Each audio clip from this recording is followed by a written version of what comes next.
orang muslim tanya kepada saya, Pak, itu yang tidak bisa masuk akal bagi saya. Kenapa yang tidak masuk akal?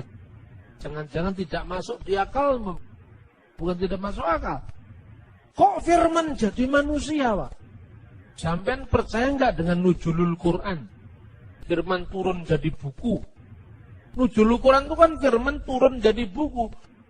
Jadi firman menjadi buku. Percaya nggak kamu firman menjadi kitab suci? Percaya, Pak.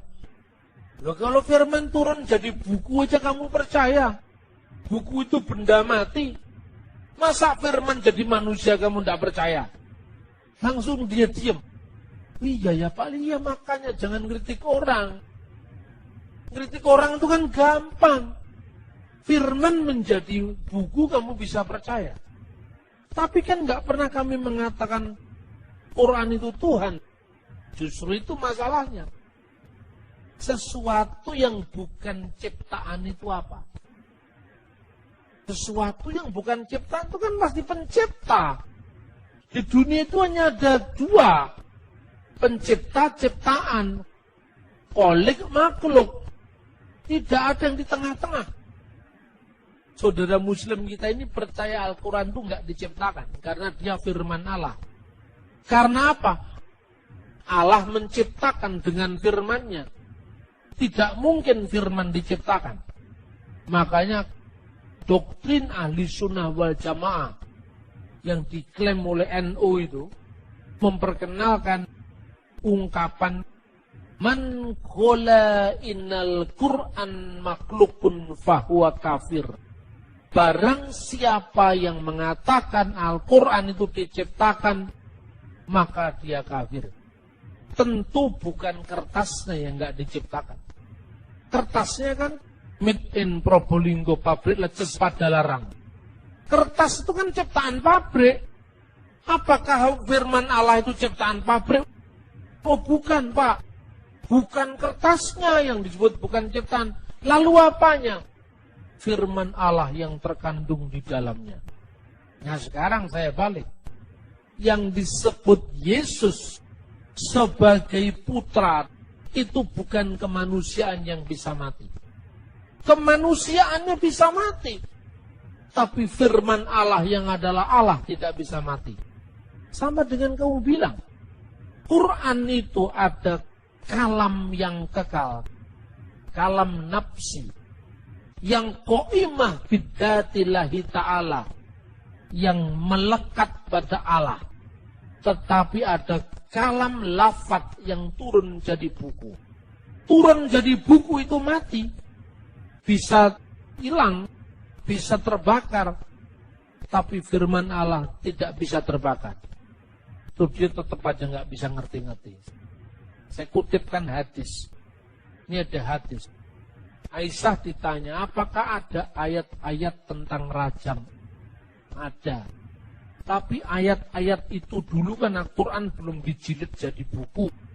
Masih terserak-serak di mana-mana. Saya taruh ayat itu di bawah tempat tidur saya. Lalu saya sibuk untuk ngurusi jenazah Nabi Muhammad ketika Nabi Muhammad meninggal.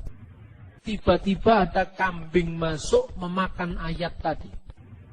Apa firman Allah bisa dimakan kambing? Tidak bisa, Pak. Itu yang dimakan kambing kulitnya. Yesus juga firman Allah tidak mati. Yang mati kemanusiaannya. 1 Petrus pasal 3:18. Dia yang dibunuh dalam keadaannya sebagai manusia. Coba mana yang tidak masuk akal di iman Kristen? Tidak masuk di akalmu, bukan gak masuk akal. Semua bisa dijelaskan. Inilah yang sering membuat orang Kristen minder. Waardigheid kompleks, kata Bung Karno. Bahasa Belandanya itu.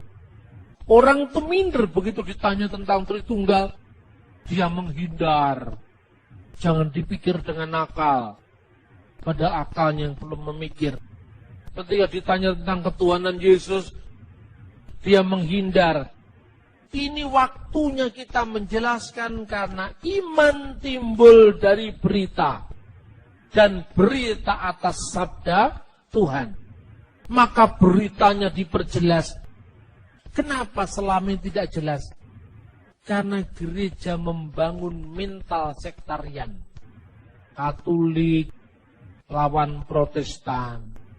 Pentakosta lawan Protestan.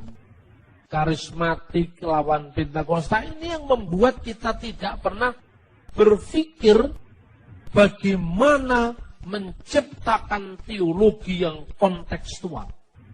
Bagi saya, soal Protestan, Katolik, Pentakosta itu sudah masa lalu. Sekarang kita harus menatap masa depan bersama. Memaafkan sejarah. Menatap masa depan bersama. Justru ketika saya dialog dengan Islam, enak. Kami kan tidak pernah mengatakan lakukan Tuhan, Pak. Betul. Karena Tuhan itu kan jabatan. Gelar. Buku nggak mungkin disebut Tuan. Yang disebut Tuan itu adalah Tuan Takur, Tuan Sulaiman, kan itu kan? Tuan di atas segala Tuan itulah Lord of Lord. Itu Tuhan. Segala kuasa di surga dan di bumi telah diberikan kepadaku. Kata Yesus. Hendaklah seluruh orang Israel mengetahui bahwa Yesus yang telah kamu salibkan itu menjadi Tuhan dan Kristus. Allah telah menjadikan Yesus yang kamu salibkan itu sebagai Tuhan dan Kristus. Jadi di dalam Kristus ada kodrat ganda. Firman Allah yang sepenuhnya Allah dan anak Maria yang sepenuhnya manusia. Dalam kemanusiaannya Yesus mati. Kristus sebagai manusia bisa mati. Tetapi firman Allah tidak bisa mati. Firman Allah itu kekal. Karena Allah itu menciptakan segala sesuatu dengan firman-Nya. Justru yang problematik saya tanyakan kepada saudara muslim. Firman Allah itu Allah apa bukan? Bukan, Pak. Ciptaan apa bukan? Bukan ciptaan tapi bukan Allah. Lalu apa? Ketika firman Allah itu kekal, Allah juga kekal, dan firman itu bukan Allah, berarti ada dua yang kekal. Dua apa satu ini? Dua. Satunya firman yang kekal, satunya Allah yang kekal. Berarti Tuhanmu bukan satu, dua. Tapi kalau firman itu adalah Allah, firman itu kekal, dan firman itu sendiri adalah Allah. Berapa Tuhan? Satu. Kekristenan lebih tauhid kalau begitu. Nah, mulai pusing. Saya belokkan yang lain dulu supaya dia tidak marah. Saya cuma mengatakan, makanya jangan suka mengkritik. Pahami dulu apa yang Anda kritik. Orang Kristen tidak seprimitif apa yang kamu pikir. Bahwa Tuhan itu beranak, Nabi dipertuan. Tidak seperti itu. Umat Kristen memiliki dasar yang kokoh. Yaitu kitab suci, Alkitab, yang teksnya bisa dilihat sampai hari ini. Keakuratannya bisa dipertanggungjawabkan. Dan bahkan Taurat yang kita pakai, Jadian, Keluaran, Imamat, Ulangan, Bilangan, Sefer Bereshit, Sefer Elishemot, Wayikra, Elehadevarim, itu kitab Bemidbar, Wayikra, Elehadevarim. Nama-namanya kitab suci. Kitab Musa yang pertama. Itu satu kitab dipakai oleh tiga agama yang berbeda-beda. Pertama, orang Yahudi. Orang Yahudi itu jelas nggak percaya Tuhan Yesus. Tapi kok kenapa perjanjian lamanya sama dengan kita? Ayo sekarang. Anda pergi ke Israel, beli Alkitab perjanjian lama namanya Tanakh. Tidak perlu Anda tanya. Saya yang mau edisi Kristen, bukan edisi Yahudi. Pengedisi dengan Yahudi sama saja kok. Bahasa Ibraninya kan sama.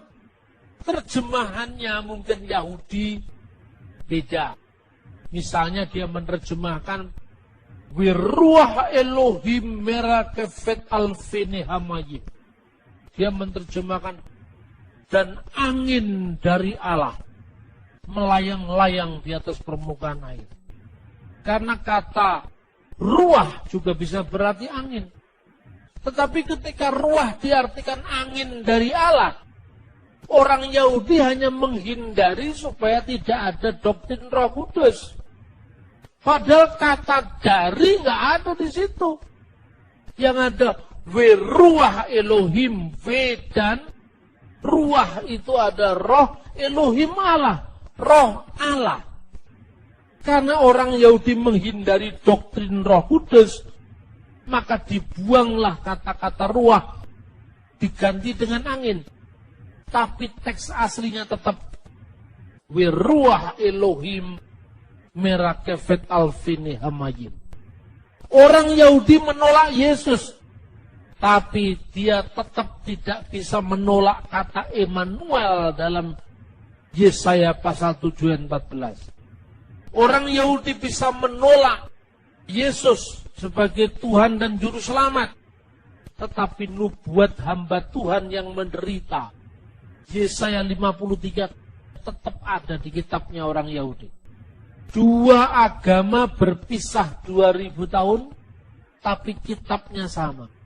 Kalau orang Kristen memalsukan Taurat Yahudi, Yahudi pasti protes. Nyatanya Taurat Yahudi dengan Taurat Kristen sama. Perjanjian lama Kristen dengan tanah Yahudi adalah sama. Lebih daripada itu, ada orang Samaria. Orang Samaria itu percaya bahwa kitab Taurat Musa. Mereka membaca Taurat yang sama, padahal sudah berpisah dengan Yahudi kira-kira abad ke-5 sebelum Masehi. Sepulang dari pembuangan Babel.